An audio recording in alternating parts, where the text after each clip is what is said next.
Hola, ¿qué tal? ¿Cómo estás? Muy buenas noches. Te saluda Santiago Vitoni y el día de hoy son exactamente las 9 de la noche. Estamos transmitiendo desde el Perú para toda América Latina y para todos los amantes, los mimados y los fanáticos del arte, de la cultura y literatura. Bienvenidos. Somos el programa ABC Literario que se emite todos los domingos a las 9 de la noche. Muchas gracias por conectarse. Te pido que comentes en la caja, abajito, de qué parte nos estás sintonizando, si eres del Perú o de América de habla hispana. Muchas gracias por tu apoyo. ¿Sí? Muy bien, asistente, pon el título en la cinta para que los mimados, para que los espectadores puedan saber cuál es el tema que el día de hoy vamos a conversar en este programa.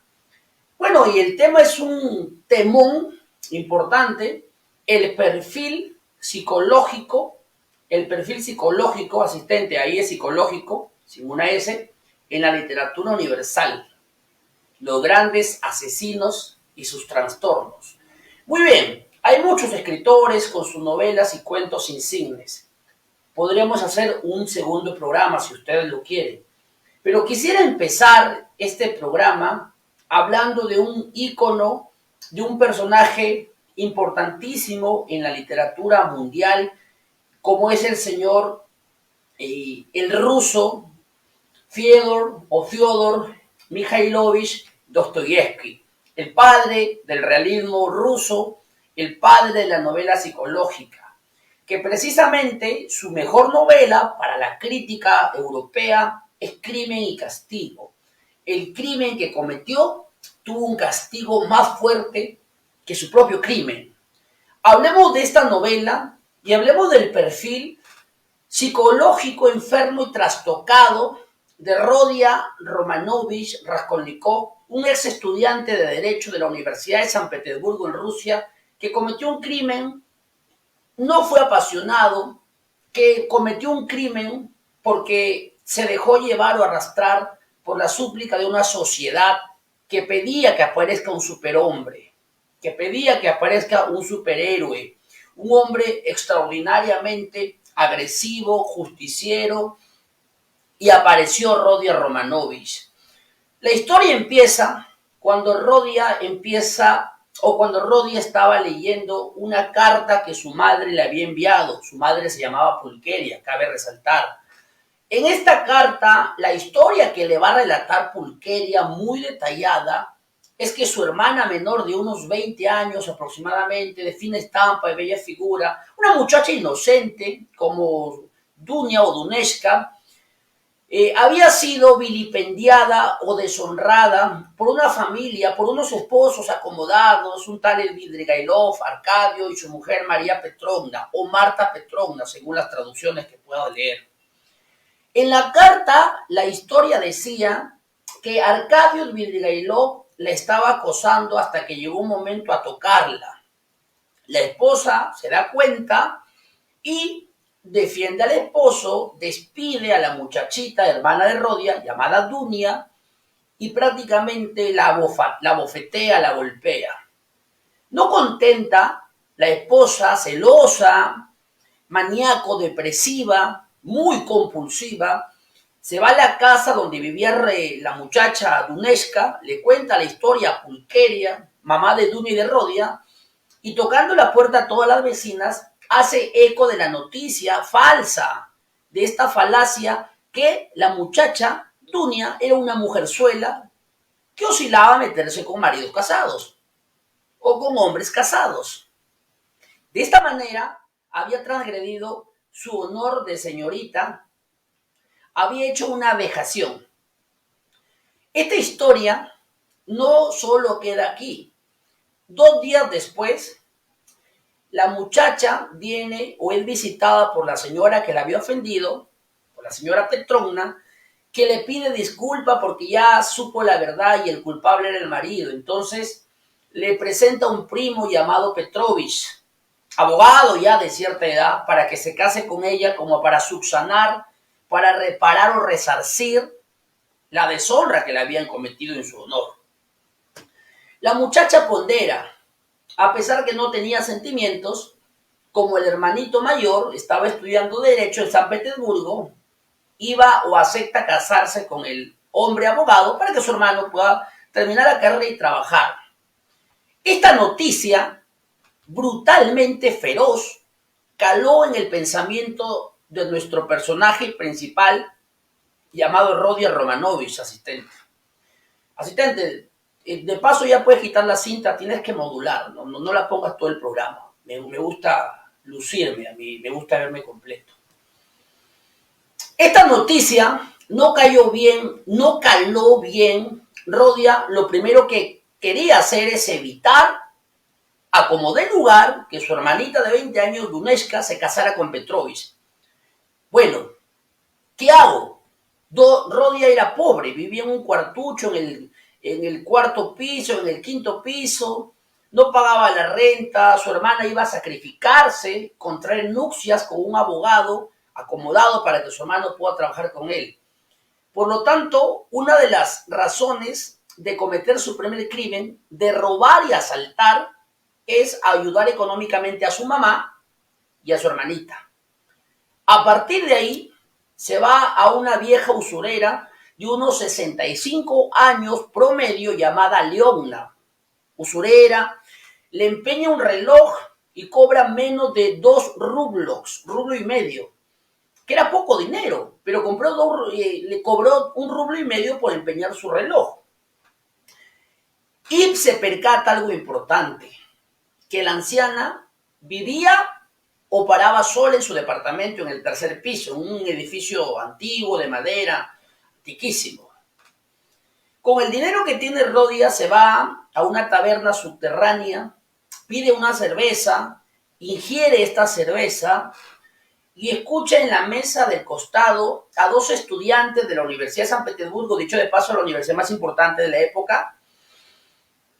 Escucha una conversación que la podemos etiquetar de desgraciada, de fatalista o de súplica, en donde estos 2 jóvenes atildan la idea de que ojalá aparezca un superhombre que pueda asesinar a la anciana usurera, porque cometía muchas perversidades, porque prestaba dinero y te cobraban altísimos intereses, despojándote de todos los bienes y causándote traumas, desórdenes mentales, preocupaciones, etc. Bueno, Rodia escucha, ojalá que aparezca un superhombre que asesine a esa mujer, pero no tiene idea nada más. Y justo él quería dinero. Posteriormente, esta idea va a cobrar fuerza cuando Rodia necesitaba asaltar a la misma usurera y robarle el dinero para que le mande a su mamá y a su hermana. Decide cometer un crimen, sabiendo que la mujer era una mujer que no valía nada en la sociedad según el pensamiento de este superhombre.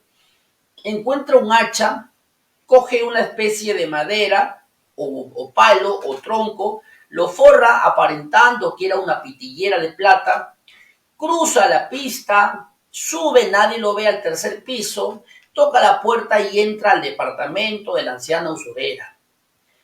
Para mala suerte de la vieja de 65 años, estaba sola, Rodia se emociona y la puerta la junta, pero no la cierra con picaporte ni con la cadenita que daba seguridad que nadie más puede entrar.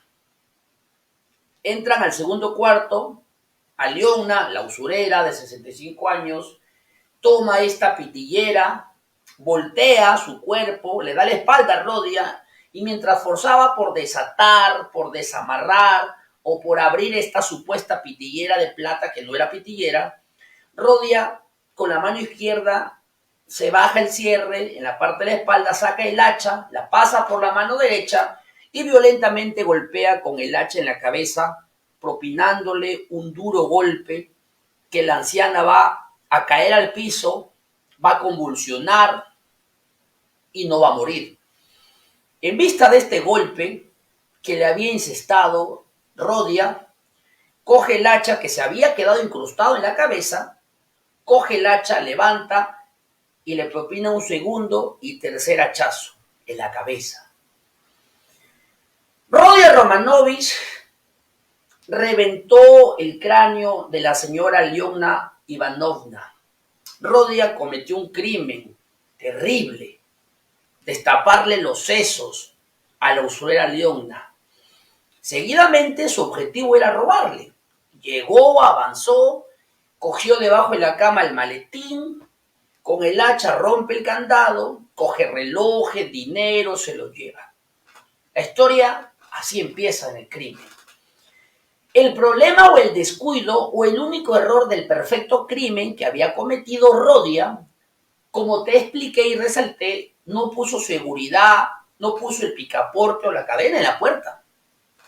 En ese momento aparece la hermanita menor de unos 30 o 35 años llamada Lizaveta o Lisbe Ivanovna, media hermana, por cierto, de Aliona, y al entrar al departamento se horroriza porque encuentra el cadáver de su hermana mayor tirada en el piso, con la cabeza partida en dos, con los ojos salidos, con los sesos expuestos en las paredes, en el piso, en los muebles, la sangre, el charco inundado en el cuarto y que una canaleta avanzaba por la sala. Horrorizada, atemorizada, Lizaveta solamente atinó a pegarse a la pared y pegar un grito muy fuerte, grito que por cierto no le salió, solamente hizo el ademán. Rodia aparece carnicero, ensangrentado, coge el hacha con el que asesinó a la usurera y le incesta un hachazo de frente en la cabeza a Lizaveta, matándola y abriendo la cabeza en dos facciones o en dos secciones. Rodia cometió dos crímenes en menos de 10 minutos. Ahora, analicemos. Esta historia que te he contado es la descripción gráfica, detallada y minuciosamente del crimen que comete Rodia Romanovich. De los dos crímenes, hablemos del perfil de Rodia Romanovich. Un hombre asesino, ¿es un esquizofrénico loco? Pues permítame decirles que no. No todo asesino es un esquizofrénico, ni todo esquizofrénico necesariamente tiene que matar. No es así. El perfil de Rodia Romanovich, por las concepciones y por la investigación que he podido hacer, él y mi asistente va a subirla porque quisiera que todos leyeran el trastorno de personalidad que Rodia padecía, según el análisis que yo he hecho más la investigación, esquizotípico. Quiero que lo dejes ahí, asistente. Rodia Romanovich sufría de un trastorno de personalidad, un trastorno esquizotípico de personalidad. ¿En qué consiste este trastorno esquizotípico de personalidad? ¿Cómo se puede desmembrar, interpretar y explicar estos crímenes? Rodia Romanovich era un hombre dentro de su trastorno de personalidad, no tenía psicosis. Explico, la psicosis es cuando tú tienes deliraciones, alucinaciones y trastornos. Él tenía trastorno, pero no alucinaba. Sus sentidos vigentes en la realidad presente. Él no tenía deliraciones. Él no padecía alucinaciones. Era un hombre consciente. Sin embargo, su personalidad se forjó dentro de lo que podemos conocer como las pobres relaciones interpersonales. Tenía dificultad para relacionarse con otras personas. Tenía mucha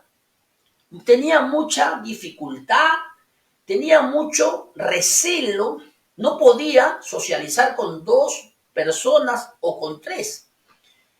Aparte que tenía poco dinero. No salía, no hacía una vida social activa de un joven de unos 24 años por lo menos que tenía. Además de esto, otro de los síntomas del trastorno esquizotípico de la personalidad es la agresividad reprimida. Rodia tenía mucha agresividad. Su padre había fallecido, su madre vivía lejos, él vivía en un cuartucho pobre, solo y miserable. No tenía amigos. Había dejado de estudiar en la Universidad de San Petersburgo. No tenía novia. Era un miserable viviendo en San Petersburgo en el siglo XIX, en Rusia. Por lo tanto, a la pobre, a las pobres relaciones interpersonales, súmale la agresividad reprimida. A la agresividad reprimida, súmale la bipolaridad, la inestabilidad emocional que origina un resquebrajamiento psicológico. Roddy era una bomba de tiempo. Agresividad y dificultad de poder relacionarse en la sociedad, más la necesidad de tener dinero y escuchar la conversación de estos jovencitos, que aparezca un héroe, salvador, redentor, un mesías, un buen samaritano que salve a todo San Petersburgo de esta asesina carnicera. Alyona, la usurera Ivanovna, lo convirtió a él en cometer este estricto crimen. En primera instancia, Rodia no se siente culpable, no siente este remordimiento o no siente o no valora en lo que ha cometido. Él cree que le está haciendo bien a la sociedad. Él cree que es un salvador y un mesías. Sin embargo, con el transcurrir de la novela y por episodios violentos que van a pasar, poco a poco va a florecer la conciencia. Una conciencia que ya no va o que va a dividir o que vamos a encontrar una bifurcación de la personalidad de Rodia en dos ramificaciones. En el hombre ordinario y en el hombre extraordinario. La teoría del superhombre. Permíteme darte una explicación, luego ya vienen los comentarios. Asistente, atento, yo te doy, después de esto te doy una señal para que burbujees todavía. Según la teoría del superhombre, estudios posteriores a esta novela, muchos estudios, investigaciones, tratados y postulados, un hombre ordinario es una persona correcta o pecadora, pero que respeta las normas morales, legales y cristianas. Un hombre ordinario respeta el ordenamiento jurídico, sustantivo y legal. Por ejemplo, si tú matas, te vas a ir preso. Por lo tanto, nadie quiere ir preso. Entonces yo no voy a cometer un delito. Una norma moral transgredida es que tú cometas o que rompas el bien común o la buena costumbre. Moralmente no vas a ir preso, pero vas a ser tildado de sádico, de mala persona, de inmoral, etc. Ahora hay inmoral, hay amoral, etc. Pero sin embargo, y quiero etiquetar fuerte, pero este personaje se sentía un hombre extraordinario, un superhombre. El hombre extraordinario transgrede y asalta violentamente las normas morales, legales y cristianas. No respeta. Las normas se hacen de acuerdo a su pensamiento, de acuerdo a su voluntad, a su sentir, a lo emocionado que puede estar en el momento. Para Rodia, matar a una asquerosa asesina era como pisar una cucaracha metamorfoseada. Para Rodia, matar a esta asesina era hacerle bien a la sociedad, por lo tanto la sociedad tenía que darle las gracias. Rodia, gracias, ha matado a la asesina que hace sufrir a toda la sociedad. Muchas gracias. ¿Qué opinan? ¿Qué opinan en estos 20 minutos en donde estamos desmenuzando poquito a poquito que Rodia Raskolnikov, que Rodia Romanovich padecía el trastorno esquizotípico de personalidad, que sus síntomas eran del trastorno esquizotípico, trastorno de personalidad, agresividad reprimida, pobres relaciones interpersonales, bipolaridad, dificultad para trabajar en equipo.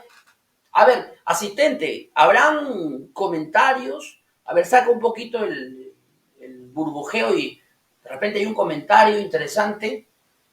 Muy bien, José Vargas nos dice buenas noches. Muy bien, asistente, ¿no hay un comentario en base a esto que estoy hablando? Muchas gracias, bienvenidos. A ver, Luis Alberto Yaque Montes nos dice, excelente novela, Crimen y Castigo, una novela con matices diferentes. También resaltar la inteligencia humana que traspasa la razón, la justicia y por ahí la equidad le agregamos. Bueno, entonces, asistente, sigue burbujeando. Habrán comentarios en base a lo que he opinado o a lo que estamos hablando. Si no hay, no te preocupes, no saques. Entonces, se dan cuenta, o sea, Rodia padecía de este trastorno, ¿sí? Rodia padecía, durísimo era este trastorno que tenía. Muéstralo otra vez, asistente, el trastorno para que el público pueda leer, anotar el trastorno que yo te he pasado en interno, ¿sí? El trastorno esquizotípico de la personalidad. Muchos de repente dirán, pero Rodia también podía ser un psicópata. También, probablemente, también era un psicópata. También, probablemente. Era un hombre que tenía dificultad de socializar y cometió su crimen, su asesinato violentamente. Lo que puedo resaltar de Rodia es que conforme pasa el episodio y se enamora de una prostituta, de una mujer que ejercía el oficio muy antiguo, el meretricio, que era meretriz, es que se va a enamorar de esta prostituta. Pero él odiaba a las usureras, a las prostitutas, a los borrachos, a los ladrones. Sin embargo, su corazón se enamora profundamente de Sonia o de Sonesca. Y a partir de ahí, ella va a empezar a representar esa esperanza o salvación redentora para que él sienta el arrepentimiento mediante su conciencia y pueda hacer el acto valiente de confesar su crimen, entregarse a la justicia y purgar una condena para que su crimen pueda ser purgado. Ahora, ¿qué opiniones merecemos de Rodia? Fue muy frío, actuó con dolo, con premonición. Rodia Raskolnikov planificó este crimen. Por lo tanto, ahora, lo curioso de esto es que cuando le preguntan, Rodia era tan bipolar que le confiesa el crimen a Sonia, su propia novia, su propia mujer, y que siente un arrepentimiento profundo, cristiano y sincero por matar a Lidvaeta, que era una mujer correcta y buena, que vendía Biblias, adornos, etc. Sentía arrepentimiento. Conscientemente pedía perdón por matar a Lidvaeta. Pero cuando recuerda el crimen de Aliona, no siente nada.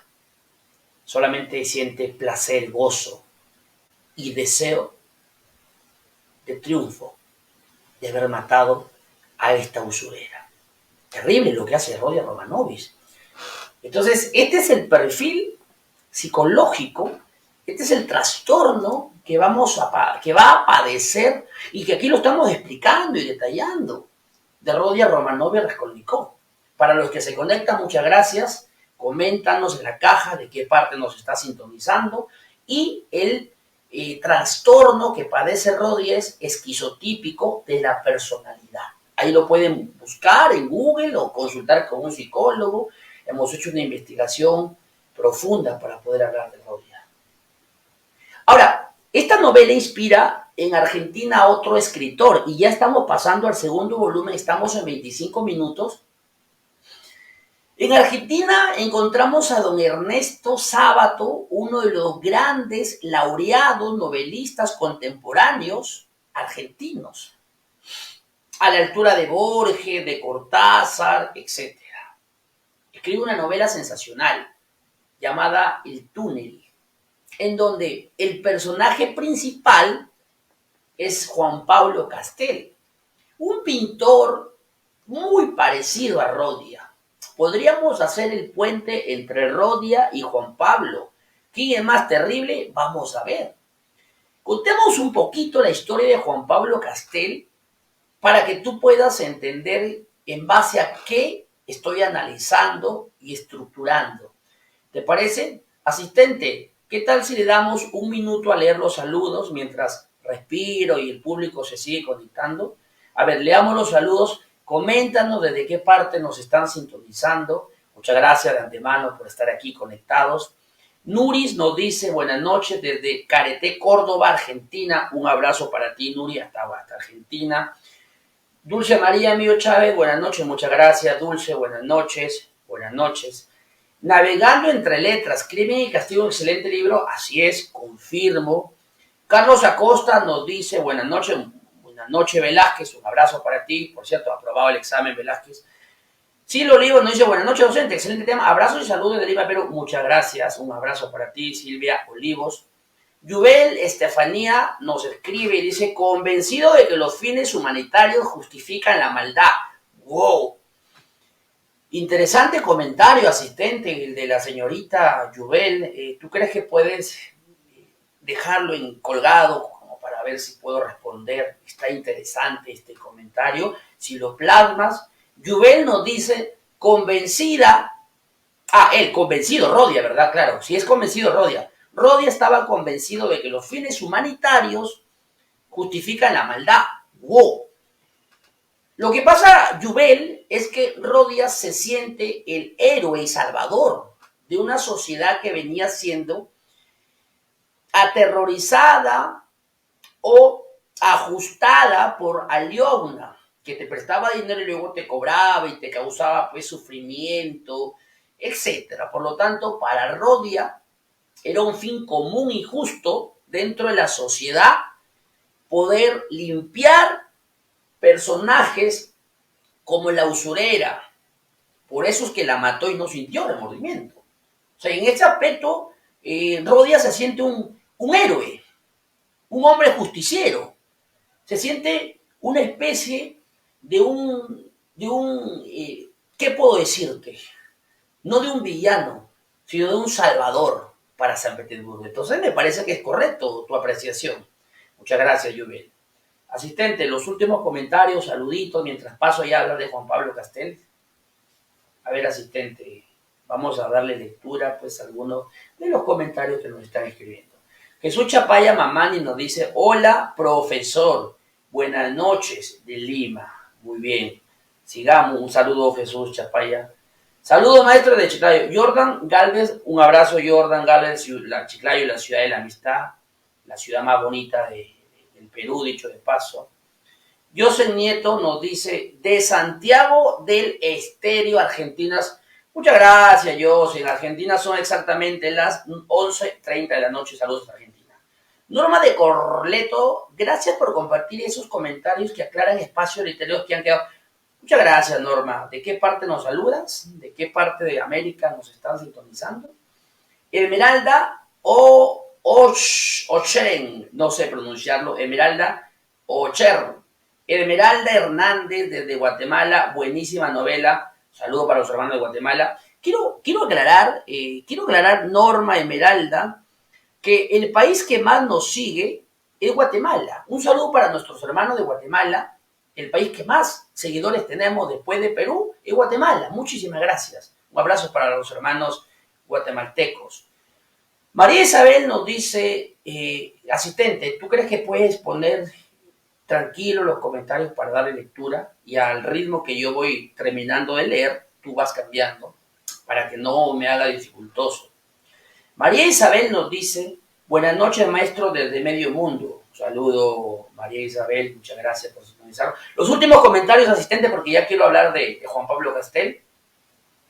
Los últimos comentarios, un último, Yubel nos contesta y dice, ahora comprendo perfectamente el concepto Rodia. Muy bien, Yubel, espero que haya servido para tu provecho. Saludos desde Cajamarca para Yuli Gómez de Lara. Saludos para Cajamarca, me gusta Cajamarca. Espero volver a Cajamarca. Muy bien, asistente, cerramos comentarios. Estamos en 30 minutos, ya no quiero comentarios, hasta una nueva sesión. Vamos a hablar de Juan Pablo Castel. A ver, Juan Pablo Castel es otro desequilibrado de la literatura universalmente hablando clásica. Juan Pablo Castel era un pintor que también tenía dificultad para relacionarse con su medio y con su entorno social. A pesar que era pintor, detestaba a los críticos de pintura, detestaba asistir a las exposiciones de pintura en los grandes teatros, en las grandes plazas o salones artísticos. Él pinta un cuadro bastante particular, muy grande, pero en la esquina de ese cuadro, el cuadro se llama La Maternidad, estaba una mujer mirando por la ventana a un niño que en su bicicleta en la playa manejaba. Entonces, como era muy pequeño este detalle, la gente pasaba, nadie señalaba la esquina del cuadro hasta que apareció una muchacha de Buenos Aires de unos 24 años aproximadamente. Juan Pablo tendría unos 37. La muchacha se llamaba María Iribarne. María Iribarne, ¿sí? María Iribarne, o Iribarne, ya tu pronunciación, era una rubia de ojos azules, de fina estampa y bella figura, desequilibrada también, aunque el inicio de la novela, o hay que decir la parte final, porque la novela la narra Juan Pablo Castel en primera persona, de manera circular, con un flashback, o con un raconto, el inicio de la novela, ella parece una mujer centrada, estabilizada, concentrada en sus ambiciones.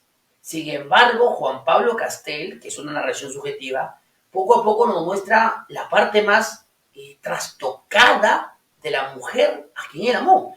María Iribarne estaba casada con Allende, tenía un marido, un esposo, un cónyuge, mucho mayor que ella, casi de 2 metros, ciego, flaco, pero ella no tenía el apellido de Allende.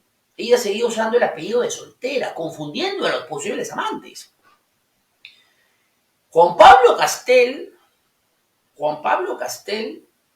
cuando la conoce, la busca y unos 4, 5 o 6 meses posteriormente a este encuentro, la va a ubicar en un edificio de la compañía T, la va a acechar, van a conversar. Al principio ella se niega, ella se asusta, él sale del edificio, ella lo alcanza, se van a un parque, San Martín se llamaba el parque, y empieza de alguna manera, sin conocerse, él le dice que la necesita.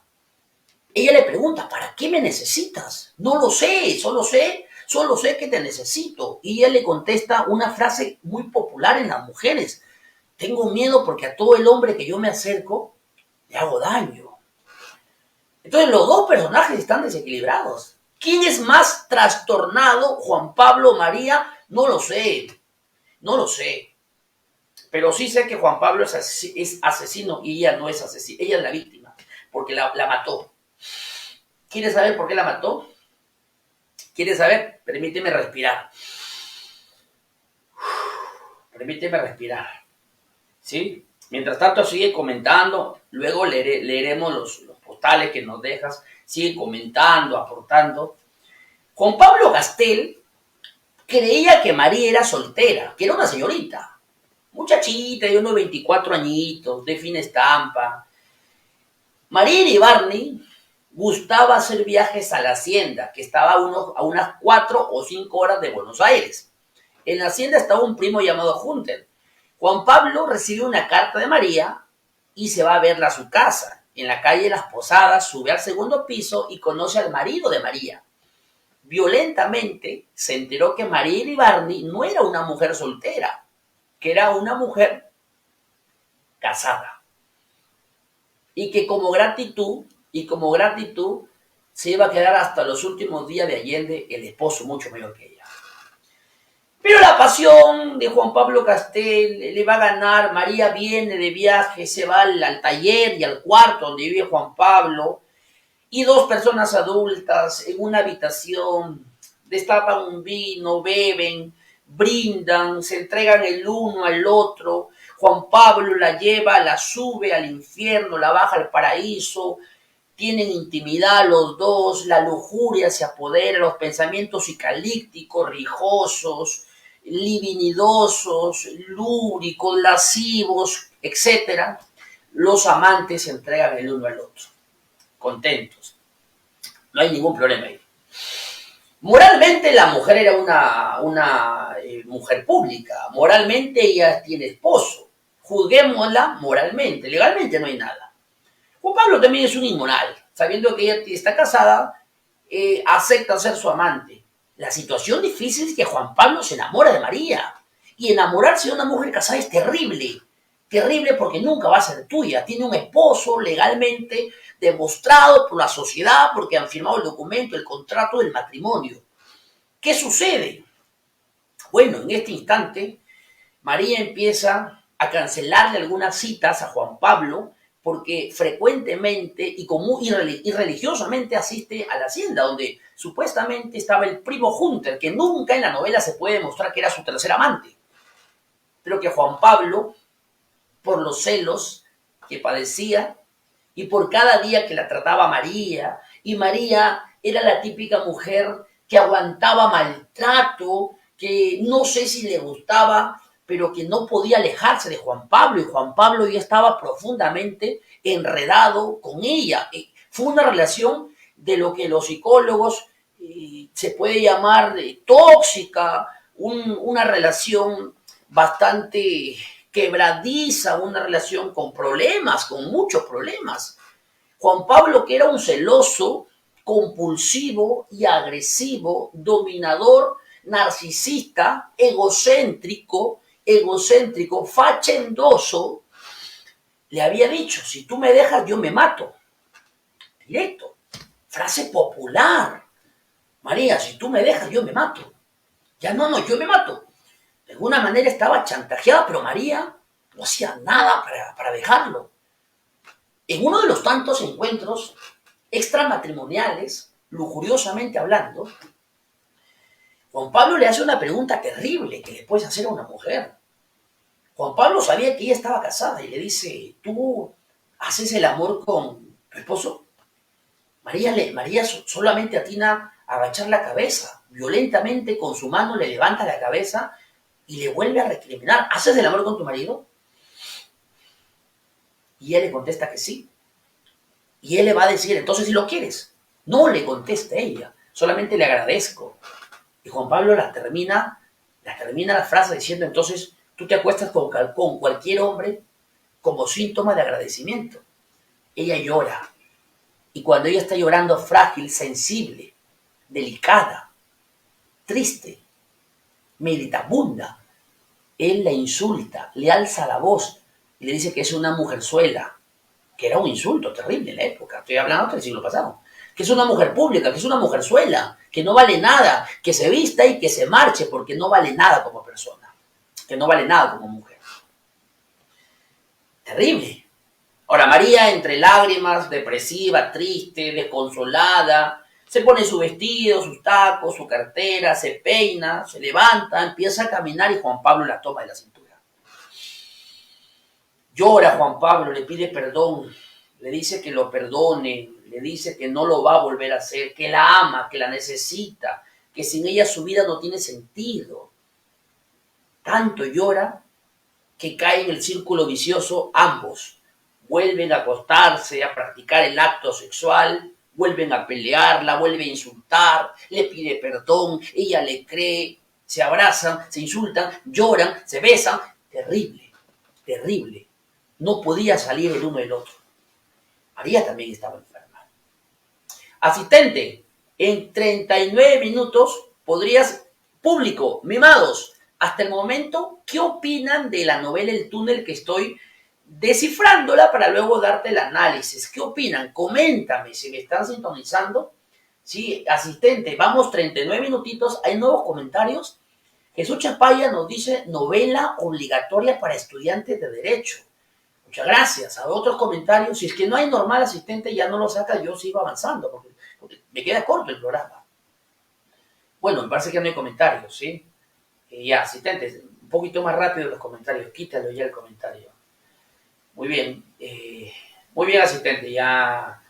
Asistente, te estoy pidiendo comentarios de la novela, no saludos, sino ya comentarios de la novela. Sí, me gustaría que estés atento, asistente, lo que pido, por favor. No, ya no quiero saludos, ya los saludos es cuando empieza la transmisión. A esta altura es comentario de la novela, enfoques, preguntas, análisis, etcétera. Muy bien, atento por favor. Muy bien. Continuamos, asistente. Ya no me saques comentarios. Me parece que vamos ya a la última parte del programa. En los últimos 20 minutos vamos a darle el enfoque. Muy bien. Ya no quiero comentarios. Mira. ¿Qué pasó con María? Lo que pasa es que María Iribarne había programado venir de la estancia a Buenos Aires. Ella vivía en Buenos Aires. Había programado venir de la estancia y reunirse con Juan Pablo. Esa cita se había programado para la tarde. Como no llegó en la tarde, porque ella supuestamente llegaba en la mañana y en la tarde se iba a ver con Juan Pablo, que era su amante, una especie de una relación extramatrimonial.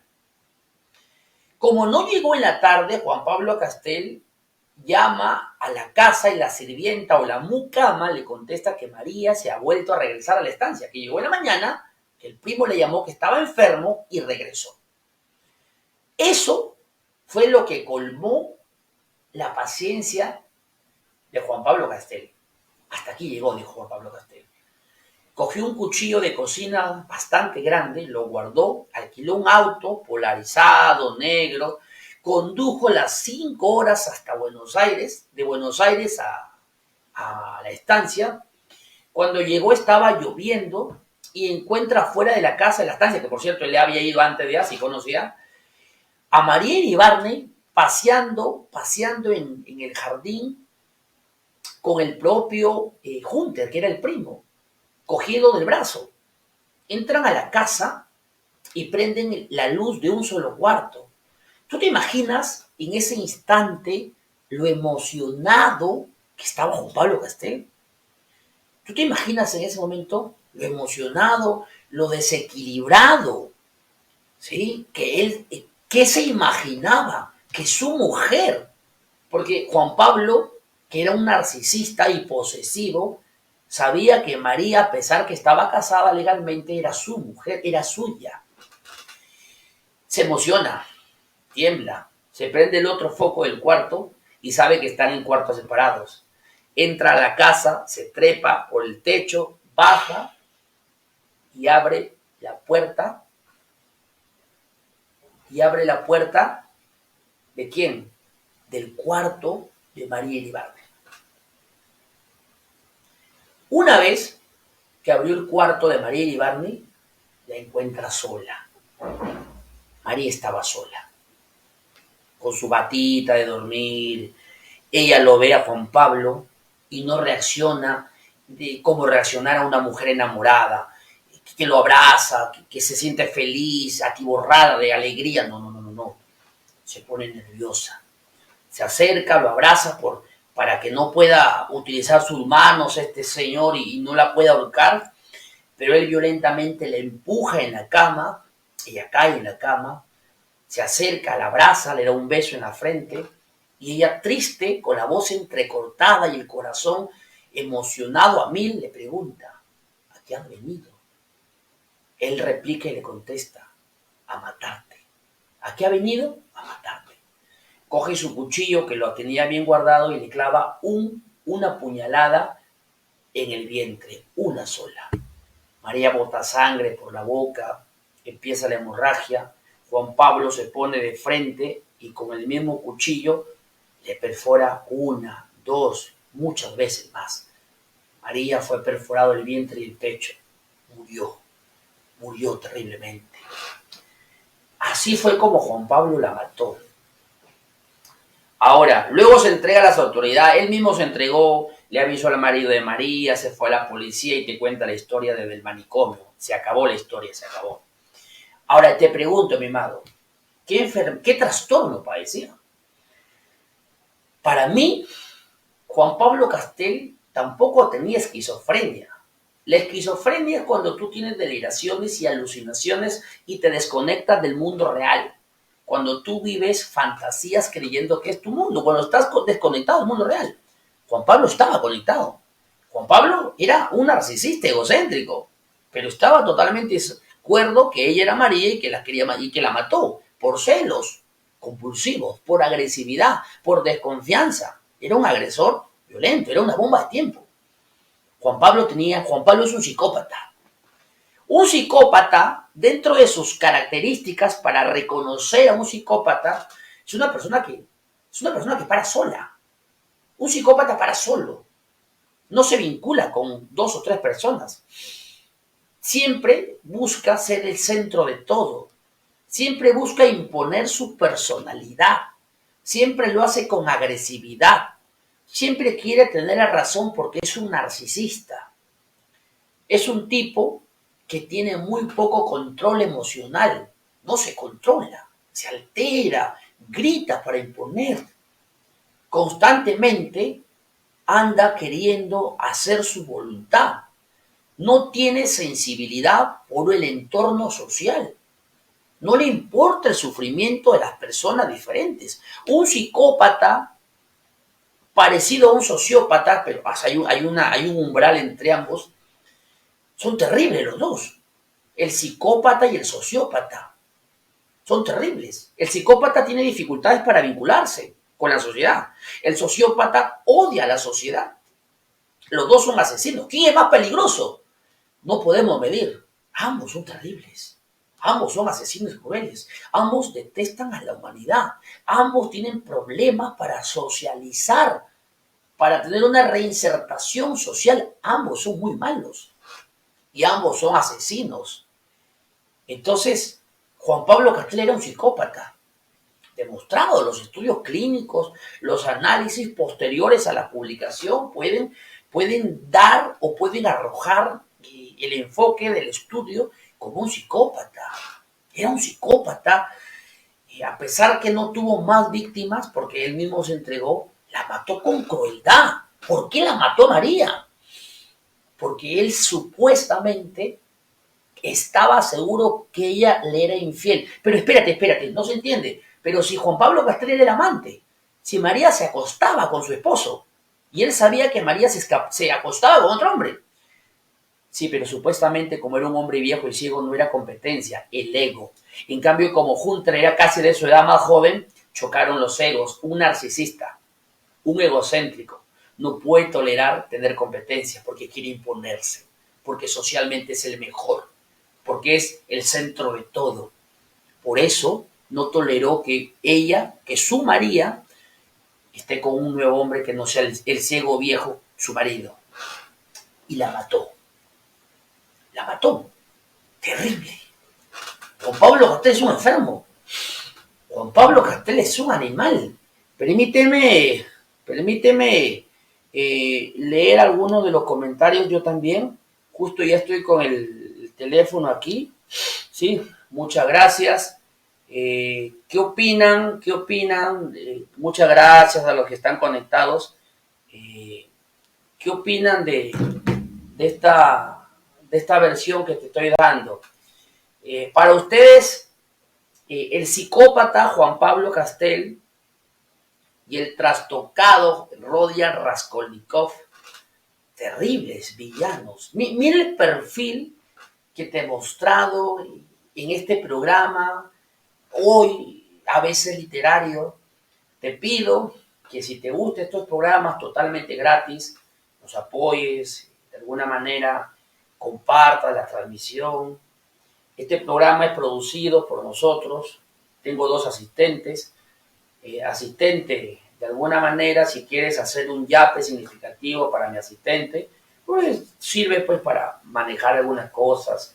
Asistente, pon el yape de mi asistente, el del otro, a ver pues si alguien quiere hacer una donación pues para que este programa siga teniendo vigente o vigencia, o si algún auspiciador de alguna librería, de alguna revista aparte quiera auspiciarnos, ¿sí? Aquí estamos dispuestos pues a recibir auspiciadores, ¿sí? Recuerden que somos un programa cultural totalmente gratis para todos los amantes, apasionados, mimados, que os gusta el arte, la cultura y la literatura, ¿sí? Bueno, ahí te he puesto el WhatsApp, que es el yape de mi asistente. Cualquier persona que quiera hacer una donación a este programa académico, lo puede hacer a este número. Está el nombre de mi asistente, se llama Eduardo. Así que nada. Bien, ya vamos 50 minutos de programa, asistente. Pasó rapidito, ¿verdad? 50 minutos de programa. Qué bonita la literatura. Qué bonita. Permítanme dar un respiro. Muy bien, asistente, ¿hay algún comentario? ¿Qué opinas, público, mimados? ¿Qué opinan de este programa? ¿Qué opinan de Juan Pablo Castel con Rodi Raskolnikov? ¿Habrán, asistente, comentarios? Me gustaría dar una lectura sobre las opiniones bastante acertadas que están vertiendo los mimados detrás de las pantallas que nos están viendo. Jesús nos dice que el psicópata no nace, para Jesús se hace. Bueno, no te podría afirmar eso, no soy especialista, pero si es que tú lo dices, de repente alguien que le quiera contestar a Jesús, yo no soy experto en esa profesión, no soy un psiquiatra, pero lo que he leído me da con el perfil que el psicópata era Juan Pablo Castel. Es lo que puedo dar a entender. ¿Sí? ¿Algún otro comentario? ¿Algún otro buen comentario? Aquí en el programa ABC Literario estamos contentos de todos ustedes, de su participación, de que compartan el programa, de que comenten, que nos acompañen durante la emisión de los 60 minutos, falta poco ya en la última parte. Bueno, y el último personaje que sí quisiera mencionar es de Edgar Allan Poe, conocido como ese loco del corazón del actor. Vamos a darle un espacio de 5 minutos. El cuento empieza cuando ya está muerto el patrón. El loco dice, lo acepto, soy muy nervioso. O sea, ni bien empieza el cuento, él dice que soy muy nervioso. Pero no estoy loco. La enfermedad que él padecía, me imagino que deliraba, había agudizado el sentido del oído y podía escuchar sonidos que se producían en el mar, en el cielo. Estaba el tipo completamente desequilibrado. Y él decía lo siguiente, podía escuchar sonidos de cualquier parte, podía escuchar los latidos de tu corazón, podía escuchar la respiración por más bajita que la tengas. El tipo estaba loco. Entonces, él va a espiar al viejo, no le tenía cólera al anciano, tenía cólera a su ojo. O sea, el tipo era tan desequilibrado que le tenía odio al ojo, porque en el ojo tenía una especie de mancha, como una catarata entre blanca, verde, y supuestamente él creía que en los días de noche, en las noches, en las medias noches o en los días de festividad de los muertos, o etcétera, de este ojito que tenía el viejo con la catarata, se abría un portal y salían los muertos. Entonces, él quería evitar este encontrón o este encuentro con seres paranormales que ya no estaban en este mundo. Por eso tenía terror de ver el ojo de buitre, como lo llamaba, el ojo de buitre. Entonces, decidió espiarlo durante 7 noches y a la 8ª noche, el viejo no durmió, se despertó, hizo un ruido, lo mató. Lo ahorcó con sus manos, le tiró la pesada cama en el piso, cogió el hacha y lo descuartizó.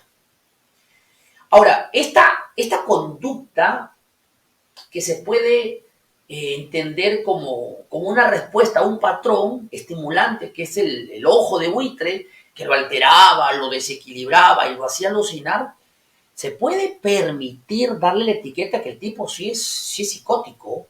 Podríamos decir que el loco del corazón del actor sí es psicótico, porque él alucinaba, porque él supuestamente escuchaba los latidos del corazón, mientras que los 2 policías que estaban tomando taza de té o de café no escuchaban nada. Él juraba escuchar fuertemente como si en la cabeza le quería estallar el sonido del corazón. Algunas deliraciones, algunas fantasías, ¿sí? Algunas alucinaciones tenía. Entonces, podemos decir que el perfil, ¿sí?, del trastorno o de la enfermedad que trastornaba al loco del corazón del actor, este sí era psicótico. ¿Sí? Este sí era psicótico. ¿Qué es un paciente psicótico? Es un paciente que va a tener alucinaciones y que va a divagar la realidad con la fantasía. Va a tener trastornos, fantasías y alucinaciones. O sea, alucinaciones, deliraciones y trastorno. Ya, estos 3 padecía el del corazón, el hombre asesino del corazón del actor. O sea, distinto a Rodia Romanovich, distinto a Juan Pablo Castel, distinto el hombre del corazón del actor. El último es psicótico. Tenía alucinaciones, deliraciones y trastornos. ¿Quién es el peor? Los tres son peores. No me atrevería a dar un juicio de quién es peor, quién no es. Los tres son asesinos. Los tres son delincuentes. Han delinquido y han asesinado personas. Entonces, para mí son terriblemente culpables los tres. Los tres deben ir presos. ¿Qué tal? ¿Sí? ¿Quién de los tres personajes les ha parecido el más terrible, el más ligeramente hablando, menos culpable, el peor villano? ¿Sí? Comenten, por favor, ya estamos en los últimos 3 minutitos del programa. Coméntame en la caja que está abajo. ¿Qué opinas del corazón del actor, de la novela El Túnel y de Crimen y Castigo? Me gusta leer los comentarios de antemano. Te agradezco por haberte conectado. ¿Sí? Muy bien, asistente. Ya en los últimos 3 minutos, asistente, leamos comentarios. A propósito, mi asistente ha puesto el número de WhatsApp que está acá. Ya, si tú quieres apoyar que este programa se siga sosteniendo, porque es totalmente gratis, pueden yapear. Alguna donación, pues, esto es para mis asistentes. Siempre es bueno, pues, motivar el trabajo, aparte que yo también los apoyo. Les pago, disculpa, no los apoyo. Pero siempre es bueno, pues, un yape, motivando el trabajo arduo que se hace para la emisión de este programa dominical todas las veces a las 9 en punto de la noche, ¿sí? Muy bien, a ver, Nico Marro nos dice, eso del psicópata, hay una parábola o algo así, de un niño que culpaba al conserje de la escuela porque lo molestaba y al conserje le llamaron la atención la primera vez, la segunda vez lo volvió a culpar porque lo hostigaba y le dieron otra acta administrativa, la tercera el niño se pasó y lo acusó de que lo tocó, a lo cual por consiguiente al señor lo corrieron del colegio. Conforme el niño volvió a culparlo por violación y nunca fue verdad, a lo cual fue. Bueno, podría ser, me parece interesante el comentario, te agradezco por el comentario. Alguien que le quiera contestar, yo como que no lo entendí. Nico, no lo entendí, te juro que traté de comprender, pero creo que te faltó terminar el comentario, no lo entendí, pero muchas gracias. Sí, asistente. A ver, otro comentario, asistente. Sí, asistente. Sí, ¿qué diferencia existe entre un psicópata y un sociópata? Muy bien. Bueno, un psicópata y un sociópata, el psicópata tiene mucha dificultad para relacionarse en la sociedad y el sociópata odia a la sociedad.